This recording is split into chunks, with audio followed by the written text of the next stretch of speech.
My son's text arrived while I was arranging fresh daisies in the guest bedroom he'd once called his sanctuary. "You're uninvited to our cruise. My wife doesn't want to babysit an old lady."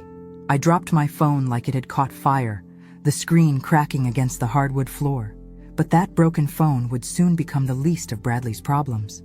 If you're watching this, subscribe and let me know where you're watching from. I'm Margaret Thompson, 64 years old, and until that Tuesday afternoon, I thought I knew exactly where I stood in my family. I'd raised Bradley as a single mother after his father died in a construction accident when Bradley was 12. For 30 years, it had been just us against the world, or so I believed. The cruise invitation had arrived 3 weeks earlier, a cheerful card with palm trees and turquoise water. "Mom, Ashley and I want you to join us for a Mediterranean cruise this summer. Our treat," Bradley had written in his careful handwriting. I'd been so touched that I immediately started shopping for cruise clothes, something I hadn't done since my honeymoon 42 years ago. I'd spent $800 on new outfits, gotten my first passport, and even splurged on a professional pedicure. The excitement had kept me awake for weeks, planning conversations with Ashley that might finally bridge the gap between us. She'd been polite but distant during their 5-year marriage, and I'd hoped this trip might change that. Standing in the guest room with wilted daisies scattered across the floor, I reread Bradley's message. The cruelty wasn't just in the words, but in the timing. The cruise was next week. My bags were already packed downstairs, my neighbor arranged to collect mail, my garden watered for a month-long absence. I walked to the window overlooking the backyard where Bradley had played as a child. The swing set I'd bought him still stood there, rusted but solid. He'd spent hours on that swing, telling me about his dreams of becoming an architect, building houses that would last forever. Now he was building a family that apparently had no room for the woman who'd sacrificed everything to give him those dreams. My hands weren't shaking when I picked up the cracked phone. I wasn't crying either.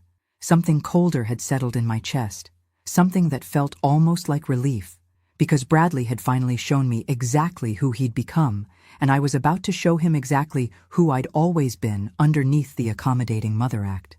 The house deed was in the kitchen drawer. The house I'd bought them as a wedding gift. The house they thought they owned free and clear. But legal ownership and moral ownership are two very different things. And Bradley was about to learn that lesson the hard way. That evening, I sat in my late husband David's study, surrounded by file folders I hadn't touched in 5 years. The house deed lay spread across the mahogany desk, every legal detail crystal clear under the banker's lamp. My name alone appeared as owner, just as I'd planned when I'd given Bradley and Ashley what they believed was their dream home. The phone rang twice before Bradley answered. "Mom, I got your message. Look, I know you're upset about the cruise, but Ashley really feels—" "Bradley," I interrupted, my voice calmer than I felt. "We need to talk about the house on Elmwood Street." Silence stretched between us like a taut wire. When he finally spoke, his tone had shifted from defensive to confused. "What about it? Mom, that's our house. You gave it to us for our wedding." "I let you live in it," I corrected gently. "There's a difference." More silence. Then Ashley's voice in the background, sharp and demanding. "What's she talking about? Tell her we're busy packing." I'd spent the afternoon with my attorney, Margaret Caldwell, reviewing the papers I'd signed 5 years ago. The house transfer had been structured as a gift with specific conditions that Bradley had apparently forgotten in his eagerness to claim ownership. The most important condition was respect and care for the gift giver, a condition he'd just spectacularly violated. "Bradley, I'm going to text you some documents to review. We'll discuss them when you return from your cruise." "Mom, what documents? You're scaring me." I almost smiled at that. "Have a wonderful time in the Mediterranean, dear. Don't worry about me. I'll be fine." After hanging up, I called Margaret Caldwell's office and left a message for her assistant. "Please begin processing the Elmwood Street property transfer. Full documentation by Friday." Then I did something I hadn't done in years. I opened David's old travel books, the ones we'd collected but never had time to use. France, Italy, Ireland, places we'd promised ourselves we'd visit when we retired. Before that accident stole that dream away, the irony wasn't lost on me. Bradley was taking his wife on a cruise while uninviting his mother, not knowing that his mother was about to take herself on a much more permanent vacation. And unlike his cruise, Mine wouldn't have a return date. I poured myself a glass of David's vintage bourbon, the bottle I'd been saving for a special occasion. Apparently, legal revenge qualified as special. Outside, evening shadows crept across the lawn, and somewhere in California, Bradley was probably trying to explain to Ashley why his mother had suddenly become interested in property law. By morning, I would own one less house and gain one unlimited future. The question wasn't whether I could do this, it was whether I was finally brave enough to become the woman David had always believed I could be. Friday morning arrived with the paperwork from Margaret Caldwell's office. Every document perfectly executed. Every signature notarized.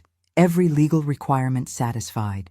The house on Elmwood Street was now officially for sale, with proceeds to be held in trust pending Bradley's return from his Mediterranean adventure. I stood on the front porch of my own home, sipping coffee and watching the "for sale" sign being installed across town through binoculars. The real estate agent, Patricia Wells, had assured me she could move the property quickly. 3-bedroom colonial in that neighborhood? We'll have offers by Monday. My phone had been buzzing constantly since yesterday. Bradley calling from the airport, then from their hotel in Barcelona.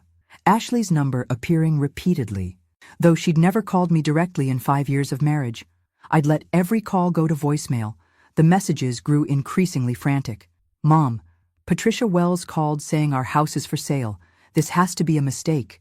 Then, "Mom, please call me back. Ashley is freaking out." And finally, "This morning, we're flying home. Cancel whatever you think you're doing." But I wasn't canceling anything. I was accelerating. Margaret Caldwell arrived at 11 with final documentation and a bottle of champagne.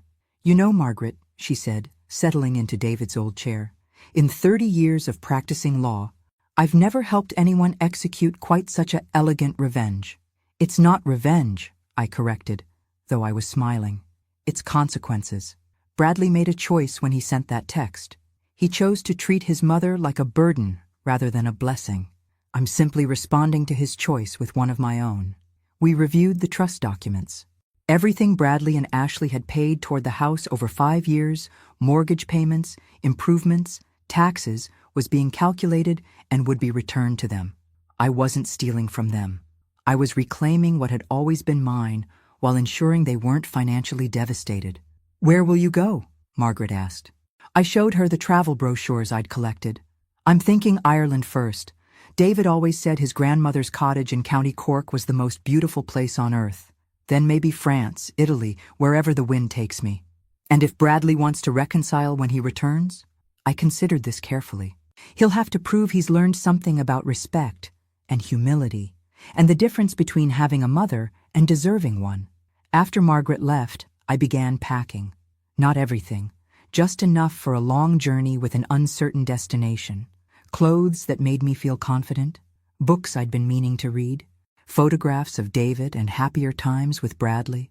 The house felt different already, lighter somehow.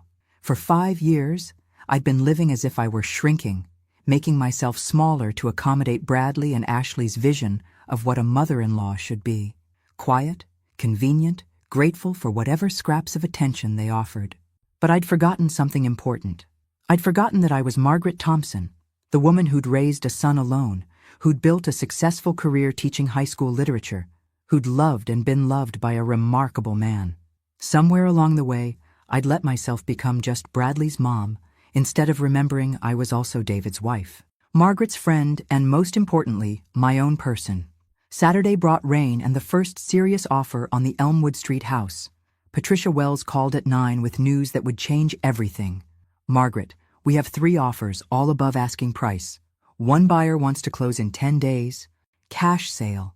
I sat in my kitchen, watching raindrops race down the window, and felt something close to euphoria. "Accept the highest offer, Patricia. And yes, 10 days is perfect." Bradley and Ashley's flight would land tomorrow evening. They'd return to find strangers measuring windows for new curtains and a sold sticker across the for sale sign. The timing was so perfect, it felt like the universe was finally paying attention to my prayers. My phone rang again. Bradley's number. This time, I answered. "Mom, thank God. We've been trying to reach you for 3 days. What is happening? Why is our house for sale?" His voice carried that particular blend of panic and indignation that I remembered from his teenage years when consequences caught up with his choices. But he wasn't 16 anymore, and this wasn't about missing curfew. Bradley, I told you we'd discuss this when you returned. How's the cruise? How's the cruise? Mom, our house is being sold. Ashley hasn't stopped crying since we found out. She's making herself sick over this. I'm sorry Ashley is upset, I said, and meant it. But you both made your feelings about me very clear. I'm simply responding accordingly. What feelings? Mom, you're being dramatic. Ashley just thought the cruise would be more romantic with just the two of us. It wasn't personal. I closed my eyes, remembering the exact words of his text. Bradley, you called me an old lady who needed babysitting. You uninvited me from a family vacation with less ceremony than you'd cancel a dentist appointment. How exactly was that not personal? Silence. Then Ashley's voice in the background, shrill and demanding. I couldn't make out words, but the tone was unmistakable. Blame, anger, desperation. Mom, just don't sell the house. Please. We'll pay you rent if that's what you want. We'll figure something out. The house sold this morning, Bradley. Closing is Tuesday. The silence that followed was so complete, I wondered if the call had dropped. When Bradley spoke again, his voice was smaller, younger. Where are we supposed to live? I don't know, son, but I suspect you'll figure it out. You're both very resourceful adults. After hanging up, I made myself lunch and continued packing. Tomorrow evening, Bradley and Ashley would land at Cleveland Hopkins Airport and drive home to a house that was no longer theirs. They'd use their key in a lock that had already been changed, ring a doorbell that would be answered by the new owners. I'd be 3 states away by then, staying in a small bed and breakfast in Vermont while my paperwork processed for an extended European visa. David and I had talked about Vermont in autumn. The maple leaves and covered bridges. I'd go there first, let the colors heal something in my soul before crossing the ocean. By the time Bradley figured out how to reach me, I'd be ready to listen, but not to apologize. Those days were over. The bed and breakfast in Vermont exceeded every expectation. Maple Grove Inn sat on 40 acres of woodland, with guest rooms that felt like pages from a fairy tale. I'd booked the Rose Room, with its antique 4-poster bed and windows overlooking a small pond where geese gathered each morning. It had been 3 days since Bradley and Ashley returned to find strangers living in their former home. 3 days since I'd driven north into a new life, leaving behind 34 years of single motherhood and 5 years of being treated like an inconvenient relative. Sarah, the inn's owner, was a woman about my age who'd left corporate law to chase a dream of hospitality. We'd bonded over coffee and her homemade scones, sharing stories of late-life reinvention and the courage it takes to start over. Any regrets? She asked that morning as we watched the geese through her kitchen window. About the house? None. About taking so long to stand up for myself? Every day. My phone had been silent since Tuesday. Either Bradley was too shocked to call, or Ashley had convinced him that his mother had lost her mind. Both possibilities seemed equally likely. But I wasn't the same woman who'd received that cruel text message 8 days ago. That woman had been living small, grateful for crumbs of affection from a son who'd forgotten she deserved more. This woman was sitting in a charming inn in Vermont, planning a European adventure that would have made David proud. Margaret Caldwell had called yesterday with final numbers. After returning Bradley and Ashley's payments and covering legal fees, I'd cleared enough from the house sale to fund 2 years of comfortable travel. Combined with my teacher's pension and David's life insurance, I could afford to discover who Margaret Thompson might become when she stopped defining herself through other people's needs. There's something I want to show you, Sarah said, leading me to her office. She pulled out a photo album filled with pictures of guests who'd stayed at Maple Grove Inn over the past 5 years. Every single person in these photos was running from something, or toward something, usually both. I flipped through pages of smiling faces, reading the notes guests had left, stories of divorce, retirement, loss, new beginnings. Women my age starting art careers, men learning to cook, couples rediscovering each other after children left home. Where do you think you're running? Sarah asked gently. I thought about Bradley as a boy, climbing into my bed during thunderstorms. I thought about Ashley, polite but distant at every family gathering. I thought about David, who died believing our son would take care of me in my golden years. I'm not running from anything. I realized as I spoke. I'm running toward the woman I was before I became afraid of taking up too much space in my own life. That afternoon, I drove to the local library and used their computer to book my flight to Ireland. Shannon Airport, County Clare, departure in 2 weeks. Enough time to get my affairs in order, say goodbye to friends who'd wondered why I'd seemed so diminished lately. The librarian, a kind woman with silver braids, helped me print my boarding pass. First time to Ireland? First time anywhere, really. My husband and I planned to travel after retirement, but cancer had other plans. She smiled knowingly. My Harold was the same way, always putting off adventures until someday. I learned after he passed that someday never comes unless you make it today. As I drove back to Maple Grove Inn, my phone finally rang. Bradley's number. This time I felt ready to answer. "Mom, we need to talk." Bradley's voice carried none of its usual confidence. 3 days of sleeping in a hotel while searching for a rental had apparently humbled him considerably. "I'm listening," I said, settling into the comfortable chair by my window. The geese were returning to their pond, and evening light painted everything gold. Ashley and I found a small apartment, month-to-month lease until we figure out what's next. He paused, and I could hear traffic in the background. "Mom, I know you're angry, but selling our house was extreme. We could have worked this out." "Your house?" I kept my voice gentle but firm. "Bradley, I need you to understand something. That was never your house. It was my gift to you, contingent on treating the gift giver with respect and love. I do respect you, Mom. I love you. Then why did you call me an old lady who needed babysitting? Why did you uninvite me from a family vacation via text message like I was some casual acquaintance?" Silence stretched between us. When he spoke again, his voice was smaller. "Ashley said she thought you might feel like a third wheel, that maybe you'd be more comfortable staying home. And you believed that instead of asking me directly?" More silence. In the background, Ashley's voice rose in what sounded like an argument, though I couldn't make out words. Their stress was audible, their careful life disrupted by consequences they'd never anticipated.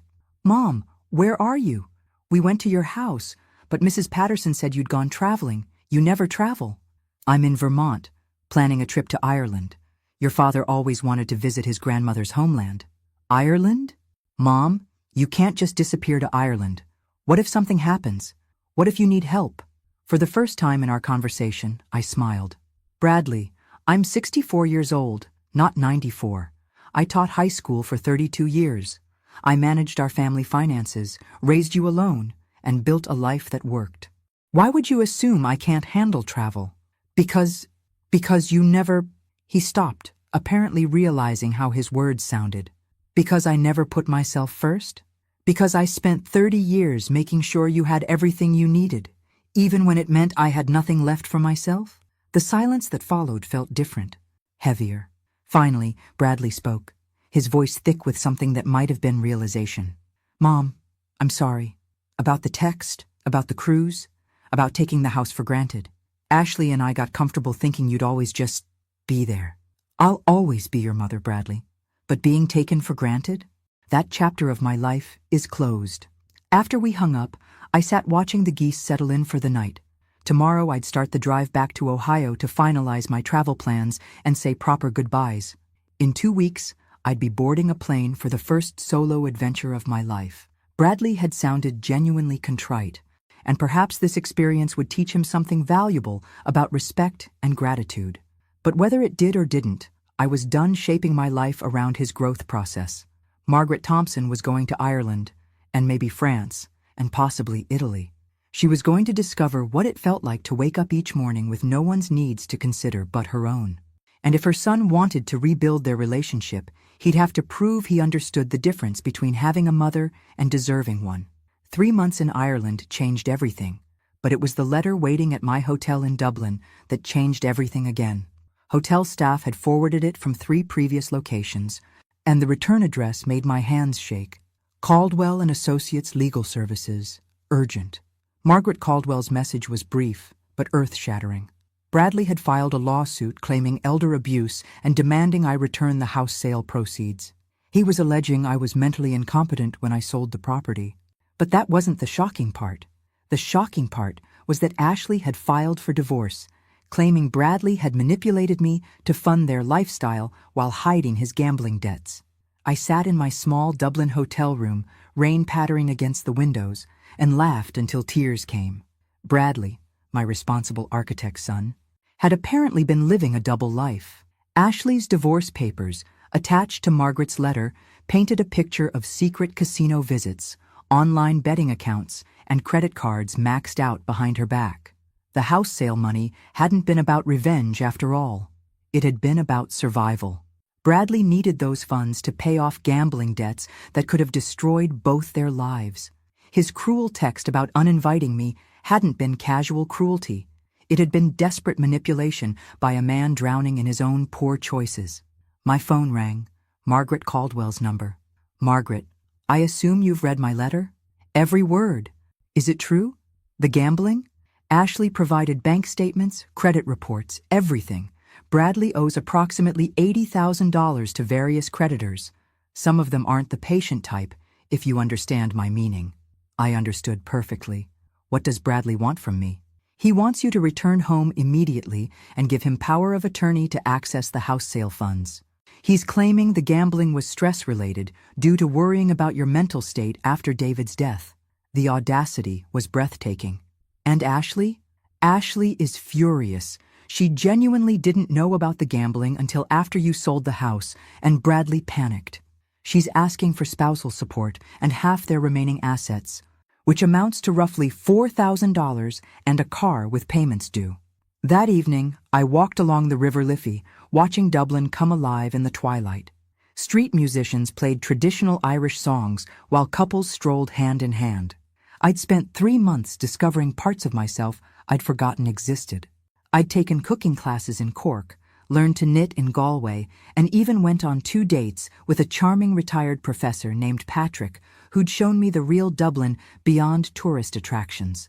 Now Bradley needed me to save him from consequences he'd created while treating me like a burden. The irony was so perfect, it felt scripted. I flew back to Ohio 2 days later, but not to rescue Bradley.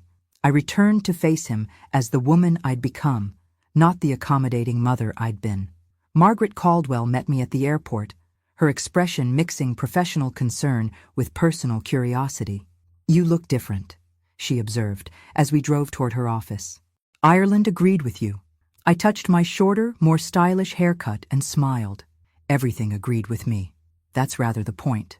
Bradley was waiting in Margaret's conference room, looking like he'd aged 5 years in 3 months. Dark circles under his eyes, clothes that hung loose on his frame, hands that trembled slightly when he reached for his coffee cup. This wasn't the confident man who'd sent that cruel text. This was someone who'd hit bottom and was still falling. "Mom, thank God you came back." He stood to hug me, but I remained seated. "Sit down, Bradley. We need to discuss your situation." Margaret spread documents across the table. Bank statements, credit reports, loan agreements, and divorce papers. The evidence of Bradley's secret life, laid out in black and white. $87,000, I said, reading from the credit summary. "How long have you been gambling?" His face flushed red. It started small. Just poker nights with guys from work, then some online stuff. It got out of hand after Dad died. David died 5 years ago, Bradley. I know, but losing him, watching you struggle with grief, it was stressful. I needed an outlet. I set down the papers and studied my son. "So your solution to my grief was to develop a gambling addiction, lie to your wife, and treat your mother like a burden? I never meant for it to go this far. And the text about the cruise? I was just stressed about money. Ashley kept talking about how expensive it would be to pay for 3 people instead of 2. Margaret cleared her throat. "Bradley, your mother isn't here to be lectured about your financial planning. She's here because you're claiming she was mentally incompetent when she sold the house." Bradley's face went pale. I had to say something. "These people I owe money to, they're not patient. They're talking about broken legs and worse." "Whose fault is that?" I asked calmly. "I know it's my fault. But Mom, you have the money. You could help me fix this." I leaned back in my chair, thinking about Patrick in Dublin, who'd told me stories of his children learning to solve their own problems. "What exactly are you asking me to do?" "Give me the house money. It's enough to pay off the debts and start over." Ashley might even reconsider the divorce if I can prove I'm getting help. And what do I get in return? Bradley looked confused by the question. You get your son back, your family. I almost laughed. Bradley, I've spent 3 months in Ireland discovering that I already have everything I need. I don't need to buy back your respect or Ashley's tolerance. The next morning brought a call that changed the entire dynamic. Margaret Caldwell phoned at 7 a.m. with news that made everything clear. Margaret, I've been investigating Bradley's creditors. 3 of his debts are to legitimate credit card companies, but the big ones, the ones he's worried about, are to illegal gambling operations. If we pay them, we could be charged with money laundering. I sat up in my hotel bed, suddenly wide awake. What are you saying? I'm saying Bradley isn't just in financial trouble. He's in legal trouble. The FBI has been investigating the online gambling ring he was involved with. Several participants have already been arrested.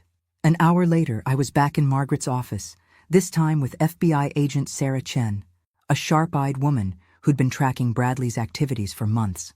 Mrs. Thompson, your son has been gambling with an illegal operation that launders money for organized crime.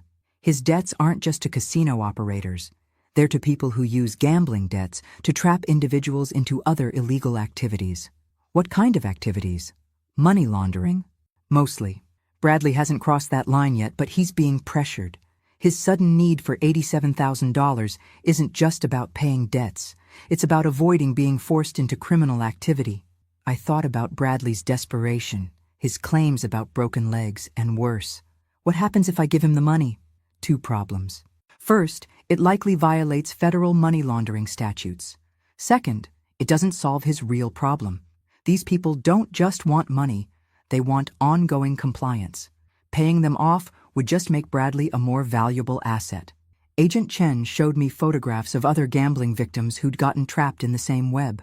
Respectable professionals who'd started with small bets and ended up as unwilling participants in criminal enterprises. What are my options? Cooperate with our investigation. Let us wire Bradley with recording equipment when he meets his handlers. Help us build a case against the operation while keeping your son out of prison. I left the FBI office with my head spinning. 3 months ago, my biggest worry was planning a European vacation. Now I was being asked to help catch criminals who'd trapped my son in a web of debt and illegal activity. But something had changed in me during those months in Ireland. I'd discovered I was stronger than I'd ever imagined, more resourceful, more independent. I'd also learned the difference between helping someone and enabling them. Bradley needed help, but not the kind he was asking for. He needed to be freed from the criminal web he'd gotten caught in, even if it meant facing consequences he'd rather avoid. That evening I called him. I called, Bradley, we need to meet tomorrow, but not to discuss money. The coffee shop where Bradley and I met felt like neutral territory, busy enough for privacy, but public enough for safety. He looked terrible, unshaven, jumpy, constantly checking his phone. Mom, did you think about what I asked? These people, they're getting impatient. I know exactly who these people are, Bradley. I spent yesterday with the FBI learning about the illegal gambling operation that has you trapped. His face went white. Coffee cup froze halfway to his lips. FBI? Mom, what did you do? I found out the truth. You're not just in debt. You're being groomed for criminal activity. These people don't want their money back. They want you as a permanent asset. Bradley's hands started shaking. You don't understand. If I don't pay them by Friday, they'll hurt Ashley. They know where she works, where her sister lives. They've made it very clear. For the first time since this ordeal began, I felt genuine fear, not for myself, but for the innocent people being threatened because of my son's choices. Bradley, there's a way out, but it requires courage. The FBI wants you to cooperate with their investigation. Help them build a case against these people. You want me to wear a wire? Mom, these aren't white-collar criminals. These are dangerous people who hurt anyone who crosses them. I reached across the table and took his shaking hands. Son, you're already in danger. Ashley's already in danger. The only way out is through. We sat in silence while Bradley processed this information. Around us, normal people lived normal lives, unaware that a few poor choices could lead to criminal entanglement and federal investigations. What happens if I cooperate? He finally asked. Agent Chen says you'll likely face charges for illegal gambling, but cooperation could mean probation instead of prison. More importantly, you'll be free from these people forever.